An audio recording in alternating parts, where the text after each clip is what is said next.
Treća epizoda podcasta Vivere, život kao takav, se otvara pred vama. Nadam se da će vam i ova tema biti zanimljiva. Odmah na samom početku da vas zamolim da ako vam se dopada sve ono što vam pripremam, zapratite ovaj kanal, ostavite like i može naravno komentar, jer čitaću sve vaše komentare i u odnosu na njih možemo odrediti i temu u kojoj ćemo se baviti u narednom podcastu. Moja današnja gošća jeste veoma zanimljiva po mnogo pitanja. Zove se Elena Antonovska, ona je iz Skoplja, ali već nekoliko godina živi u Novom Sadu, energetičarka, reiki majstor i regresoterapeut. Morala sam da pročitam da ne bih pogrešila. Zdravo i dobrodošla. Dobro vas našla, hvala na pozivu. Rekla sam da ste već nekoliko godina u Novom Sadu. Kako vam se dopada Novi Sad? Meni je Novi Sad, narodski rečeno, legao samo tako. Ja sam dugo godina dolazila ovdje i tako nešto pomalo radila i čvrkala. I onda kad sam se odlučila da se doselim, to je bio samo jedan logični izbor. Sve je išlo prirodno? Sve je išlo prirodno, spontano, da, onako, kako treba. Kada sam pripremala pitanja, vodila sam se time kako ja ništa ne znam o ovoj temi, odnosno jako malo, i nećeš mi zameriti ako polazim iz tačke sumnje.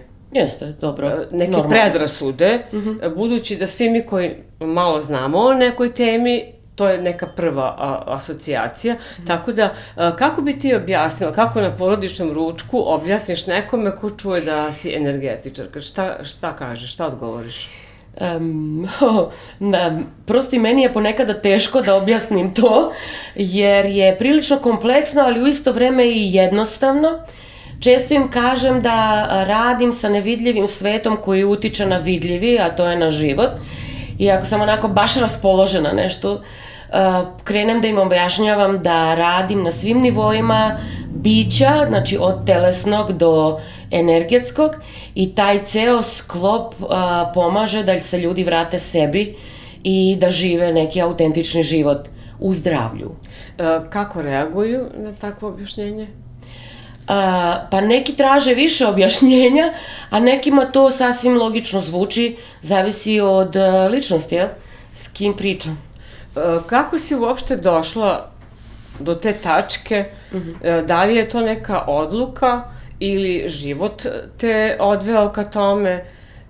Mislim, da li možeš i reći da je to bila kombinacija nekog svesnog i nesvesnog? Realno, svesno nije bilo nikako.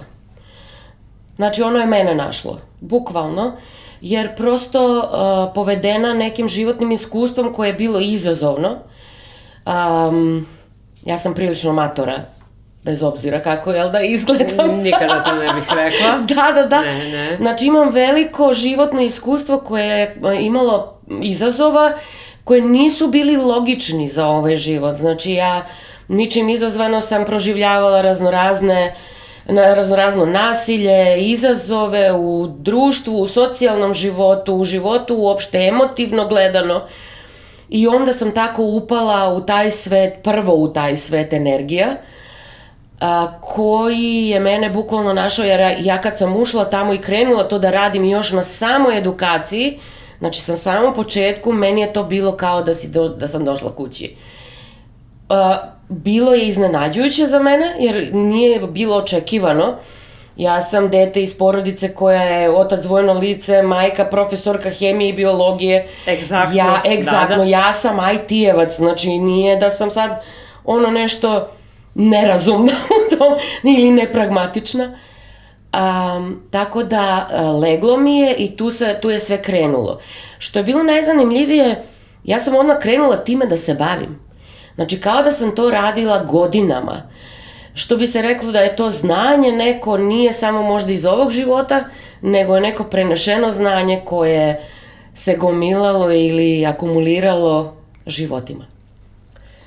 Kako izgleda, rekla si da si krenula da učiš to, kako izgleda učenje? Dakle, gde se ide pa se uči da se ta energija negde kanališe, koristi kao neka vrsta, kao isceljenje? Kako to Pa ako mi veruješ, teče? na svetu ima možda 2700 i nešto registrovanih energetskih metoda. Mislim, to je velika brojka. Ozbiljno. Majke. Nikad ni za jednu čula nisam. Da jeste. Sad, ja sam imala sreće, kao što sam rekla, da sve dođe meni. I tako mi je nekako i u životu, sve mi dođe. Ja nisam tražila da budem ovde, jel? Niti sam tražila nekako da budem taj glas ili pionir u tim nekim alternativnim, u tom nekom alternativnom svetu. Kurs koji je tada bio organizovan je bio organizovan u Makedoniji, u jednom gradu koji je tako malen da vi ne bi ni pretpostavili da bi tamo moglo biti. Žena koja je došla iz Austrije, iz Beča. I kada je to krenulo, krenule se i mnoge druge stvari tokom godina. Znači, znaš kad se nešto zarola i samo se spontano otvara. Izgleda tako kao i svaki trening koji ja sada držim, recimo i u korporativnom svetu. Dođu ljudi, sednu, ima to neku strukturu, jel da ima metoda, alata, razumevanje, znači učite i mindsetu, učite i emotivnoj regulaciji, učite nekoj disciplini svoj, jel da, ličnoj, i takođe učite da osjećaš i da vidiš i da čuješ i da nekako budeš u sinhronizaciji sa onim što dolazi s polja. A da li smo mi uopšte svesni koliku količinu energije imamo, odnosno kolika je njena moć? Dakle, mi kao energetska bića, da li provedemo život ne znajući kakav kapacitet imamo u sebi? Da. Zato ljudi misle da je to nešto, jel da taj energetski rad namenjen samo nekima. To možda jeste u jednu ruku istina u smislu da smo mi kao duhovna bića imamo veliki potencijal za koji ne znamo i da prenosimo to znanje i neko je malo više na toj lestvici, neko malo niže, ali u suštini kao energetska bića, jer sve je energija, jel da, energija se ne iščezava, samo menja oblik, jel da, formu. Mi ne znamo koliko smo mi moćni u suštini i koliko smo sposobni da jednostavnim metodama, načinima koji nesvesno koristimo, možemo sebi da pomognemo i da pomognemo drugima. Kada pričamo o pomoći, ne govorim da je sad spašavamo i tu radimo ne znam šta, nego da jednostavno za sebe kreiramo taj neki harmonični život koji nam prirodno pripada, a koga smo zaboravili ili nekako smo se od toga otkazali smatrajući da je život borba ili ne znam šta je već, da je težak, da je naporan, da moraš da ne znam šta da radiš, da bi postigao nešto. Nije.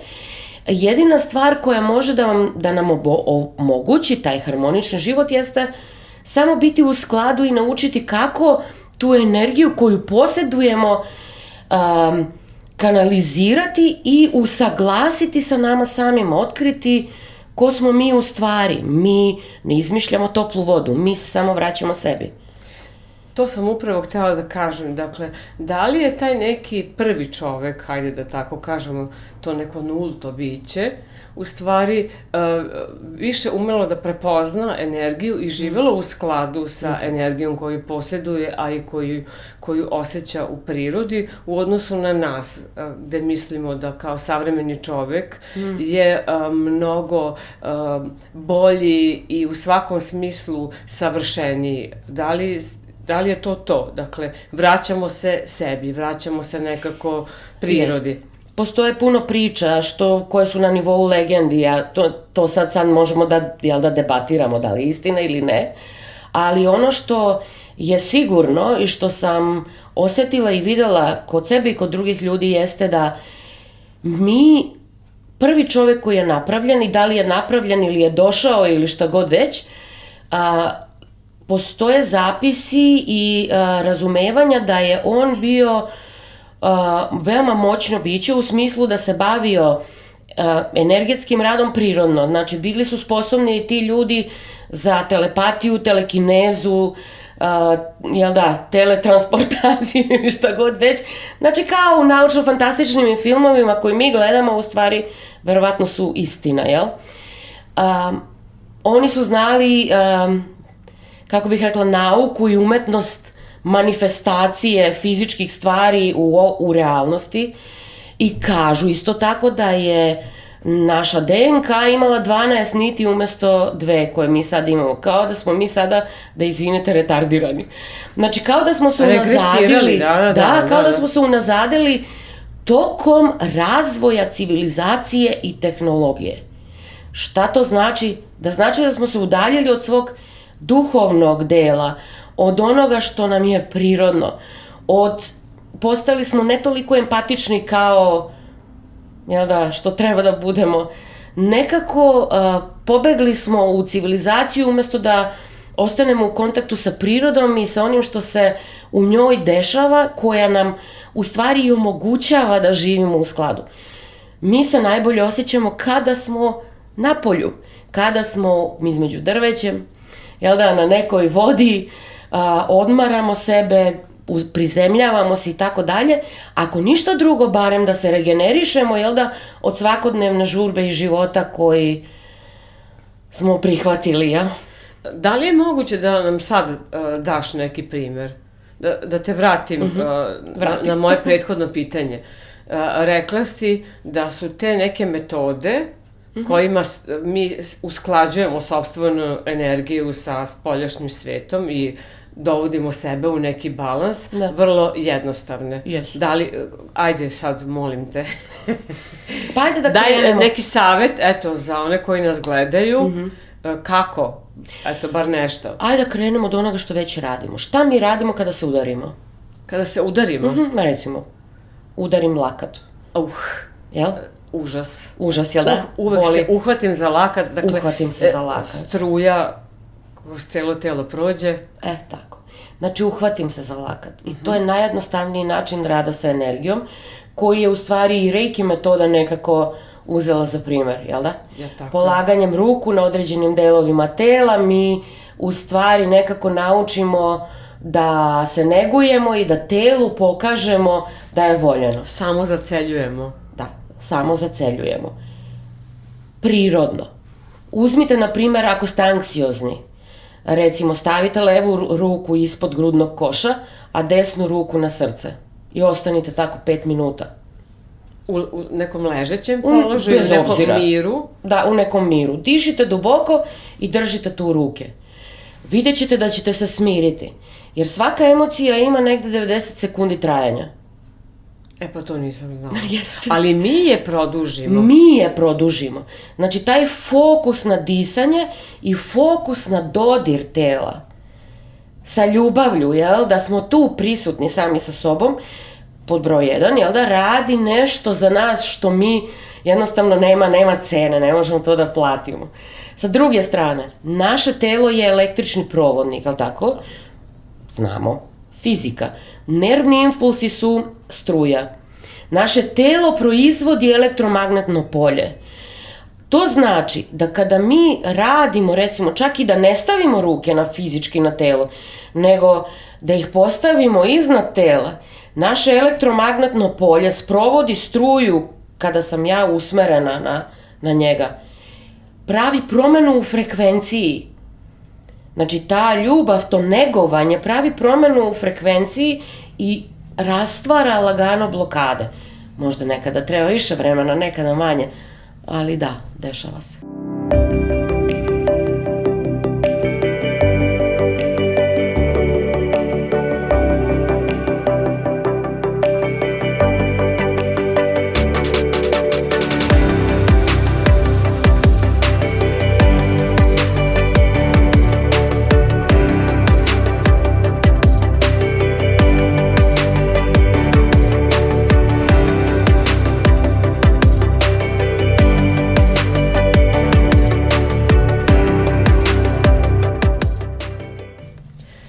Idemo sad jedan primer iz života, pretpostavljam da će veliki broj ljudi koji ovo gledaju to prepoznati.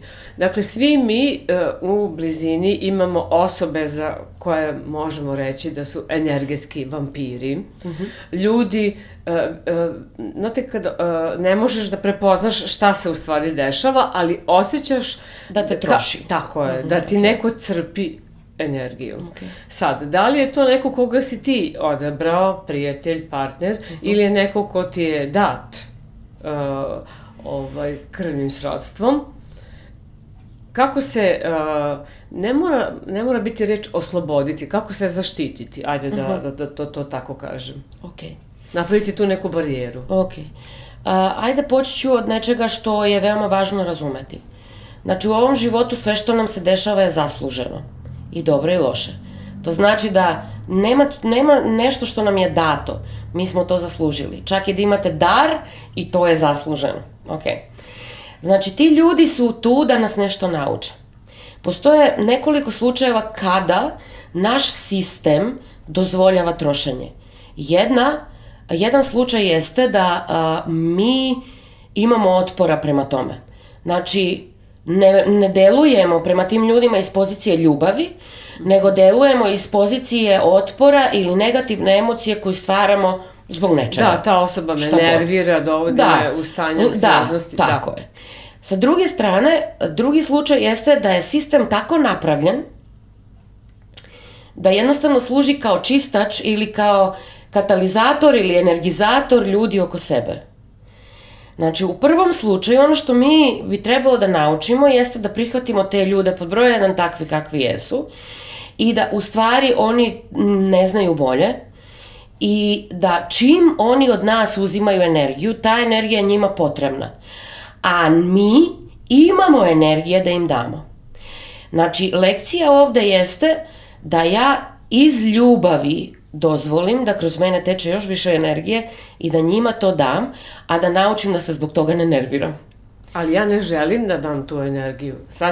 Sad ću reći zašto, da mi se to objasni. Dakle, ne ja, svi mi ovde, govorim i u ime ljudi koji ovo gledaju. Dakle, ti ne želiš da daš energiju, ne znam kako bih to, da ti neko crpi energiju. Jer se ti posle toga ne osjećaš dobro, osjećaš se izmučeno.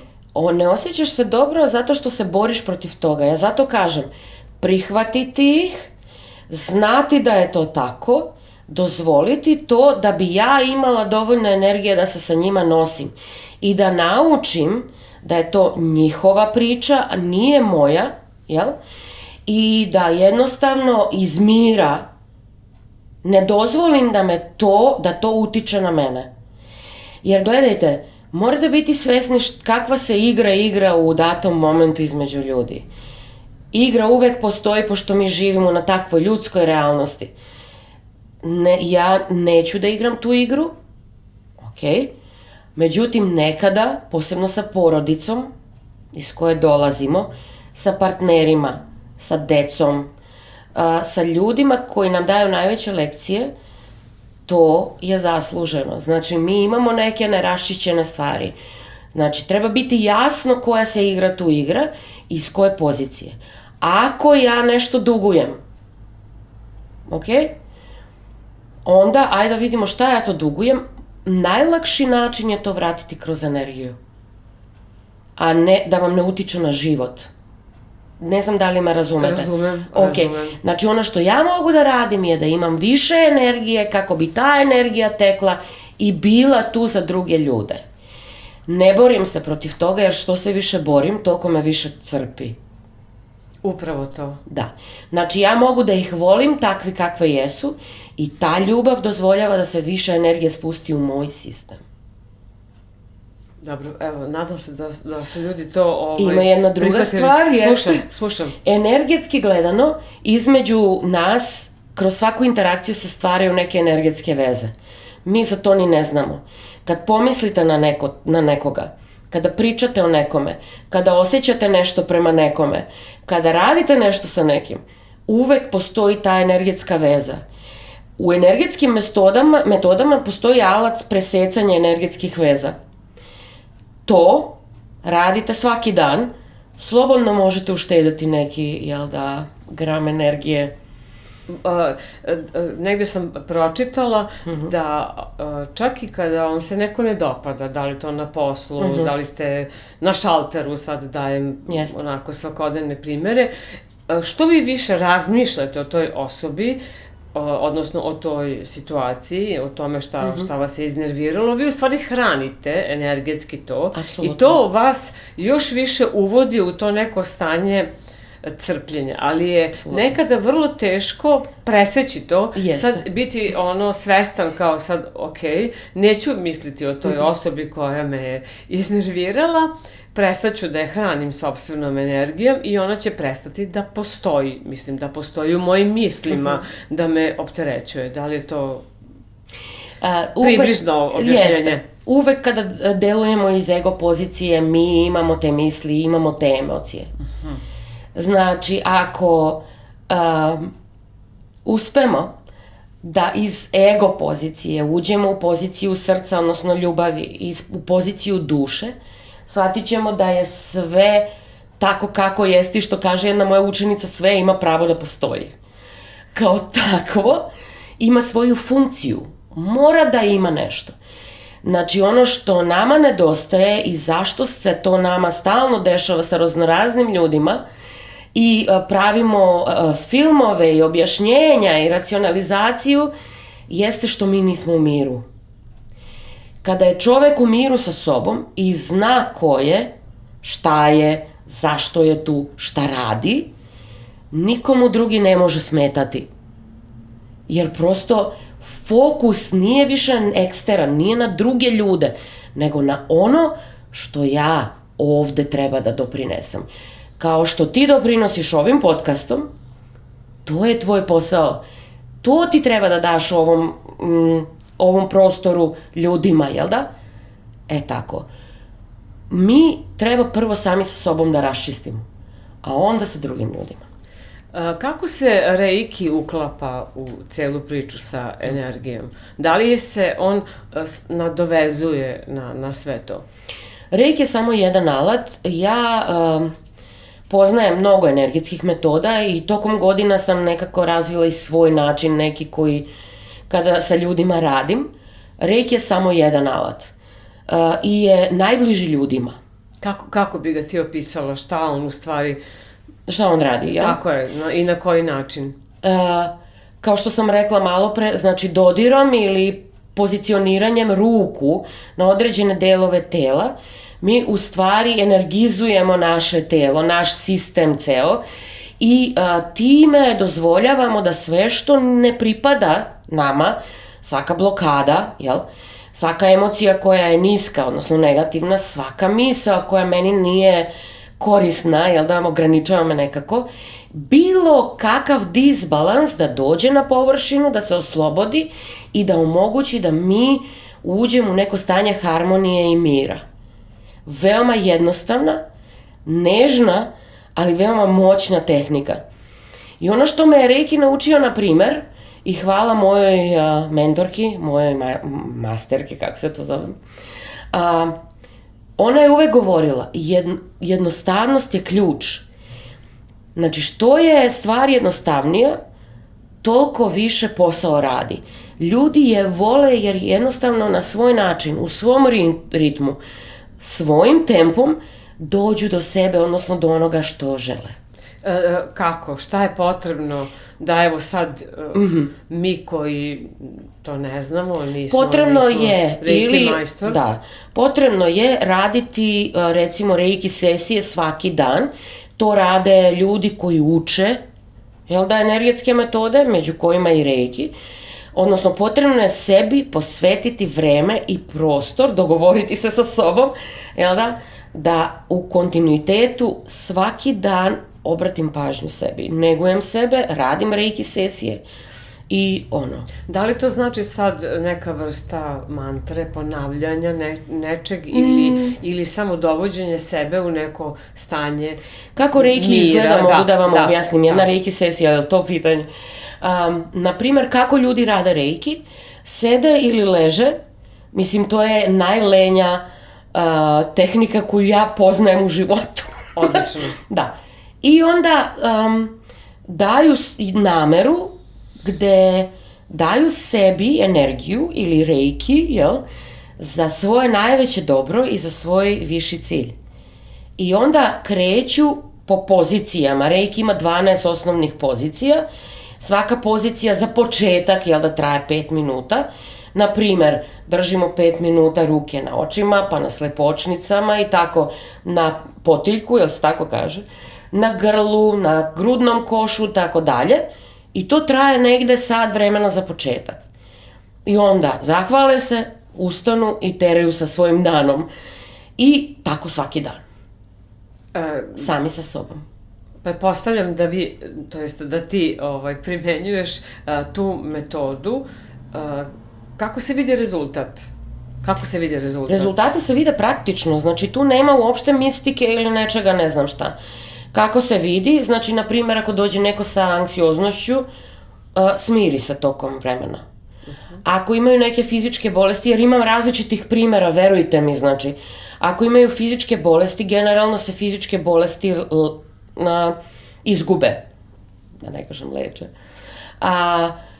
Ako imaju neke niske svoje emocije sa kojima se bave dugo, smire se emocije. A ako sam sa sobom treba da se raspravim u glavi, imam neke misli koje me napadaju kao ono, znači ničim izazvano, smire se misli. Znači ljudi uđu u to stanje mira i kada smo u stanje mira, frekvencija energije je visoka. Visoka frekvencija energije znači harmoniju u svim aspektima. Telesno, emocionalno, mentalno, duhovno, energetski. Da li se na sve to, dakle imamo energiju, imamo reiki i regresoterapija, da li je jedan od metoda koja ide u tom nizu? Reiki je samo jedna od metoda. Zato sam i rekla, ja znam puno metoda, koristim delove njih, napravila sam neki, što bi ja rekla, bučkuruš od svega, znači intuitivno više radim. Regresija je druga neka metoda, pranic healing je treća, ne znam, ima tu, jel da, nabrojali smo razne. Coaching i trening su isto tako neka metoda, NLP je isto tako, znači ne radi se o metodi, nego se radi o onome što čoveku koji dolazi kod nas odgovara kao metod. Recimo, meni više odgovaraju energije kao ličnost, jel da, kao struktura, jel da, persona, više mi odgovaraju energije, više me rade. Ja lako razrešim svoje stvari energijama i regresijama. Nekome više odgovara struktura. NLP, coaching, ne znam šta, ili neke druge zapadnjačke, jel da, takozvane više intelektualne metode. Što znači da imate na raspolaganju lepezu, znate ono kao švedski sto, i vi sad dođete i samo intuitivno odaberete ono što vam treba. Dobra stvar jeste, i što svaki praktičar bi trebao da ima, jeste procena šta kome treba i šta kome odgovara. Upravo sam to htjela da pitam, kada neko dođe, kako oceniš šta je ono, mislim, možda pitanje nije pravo, verovatno odmah oceniš, ali kako prepoznaš da ta osoba onako više introvert, na primjer, nije za tako te neke tretmane, seanse u kojima bih pričao i tako dalje, već više da bude u miru ili obrnuto. Kako to? Ja mogu da ti kažem kako ja radim, ne znam kako drugi rade. Ja imam unutrašnji neki skener i to ne mogu da objasnim logično, na primjer. I kada čoveka pogledam, znači ja ga bukvalno provučem ovako kao skener rengenom od glave do pete i nazad, ja dobijem informaciju, znači šta je tom čoveku. Intuitivno je dobijem. Znaš, kao jednostavno imaš uvida u to šta se čoveku dešava. Kakav je on tip. I onda malo kroz razgovor, jel da, malo kroz moć primećivanja, obzervacije, i malo kroz taj intuitivno, kada spojiš ti intuiciju, logiku i neke veštine, jel da, neverbalna komunikacija, ti već imaš jasnu predstavu šta tom čoveku treba. Što je isto dobra stvar kod mene, ja ih obično pitam. Ok, I što si ti sad došao? Bukvalno ovim rečima. Znači, što si ti došao kod mene? Odlično. Majke. I oni, evo, Da ne gubimo vreme Pa u postavljanju dijagnoze. Ali znaš, imam temu. Vidi, tema je samo simptom, znači nešto. Ajmo da vidimo šta je suština. Šta misliš da tebi treba? Pa ja mislim da mi treba to i to. Ajmo da vidimo da li je stvarno to što ti treba. Koliko procenta ljudi znaju šta im treba? Malo. Ali, to je dobra početna tačka. Jer iz tog odgovora vi vidite gde se on nalazi. Znači kao, jel da? Kao osoba. Tako je. Da li je svestan onoga što mu se dešava? Da li je svestan šta uzrokuje, jel da, to stanje? Jer gledajte, energije i podsvest su jedno od najmoćnijih stvari. Znači, ne jedno, nego najmoćnije stvari na ovoj realnosti. Kako energija i podsvest može da vas voza, ne može ništa drugo. Mi ni ne znamo da se to dešava. Zato kažemo, sve dok ne osvetlimo, ne osvestimo to što je u nama, mi ćemo ga zvati, jel da, sudbina. Gospodin Carl Jung je bio apsolutno u pravu.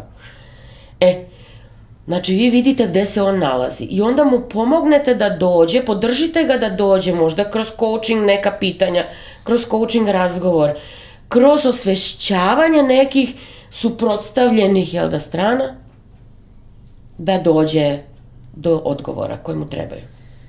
Polako se bližimo kraju, mada je tema... Raspričali smo se. 3 podcasta bismo mogli da posvetimo ovome. Hajde za kraj kako ljudi dođu do tebe?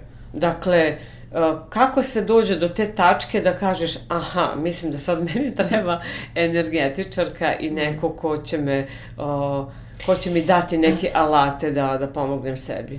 U zadnje vreme ljudi sve češće prijanjaju, kako se to kaže, znači ovim nekim prirodnim, neinvazivnim metodama, jer ne nalaze rešenje za svoje probleme u nekim drugim metodama.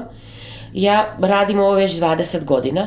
U Skoplju imam centar koji postoji toliko, jel? Ovde sam radila isto ili slične stvari, tako da često se desi da nas nađu na internetu, da me nađu na internetu, da me nađu kroz preporuku ili kroz ljude koji su jednostavno bili zadovoljni. I to mislim da je i nekako i najbolji marketinga, jer sigurni su, jel da, dolaze iz nekog osjećanja sigurnosti, jel da? To je nešto što ja znam da im dam. Uvek su se ljudi osjećali slobodno, da budu ono što jesu, sigurni i da veruju u proces koji im se dešava. Jer sve je u vezi njih, nema veze to sa mnom. To znači da se ni nas dve nismo slučajno srele. Apsolutno nismo. Naše energije su se spojile i evo nadam se da je ispao jedan dobar energetski pozitivan podcast. Jeste, hvala na razgovoru, baš smo se zapričali Hvala puno, tema je obimna i sigurno će biti prilike da se ponovo vidimo. Nadam se, hvala. Hvala ti, Jelena, puno. Za sam kraj još jednom da vas podsjetim, ako vam se dopalo ovo što ste gledali, zapratite kanal, ostavite like i naravno vaš komentar i vidimo se uskoro. Pozdrav!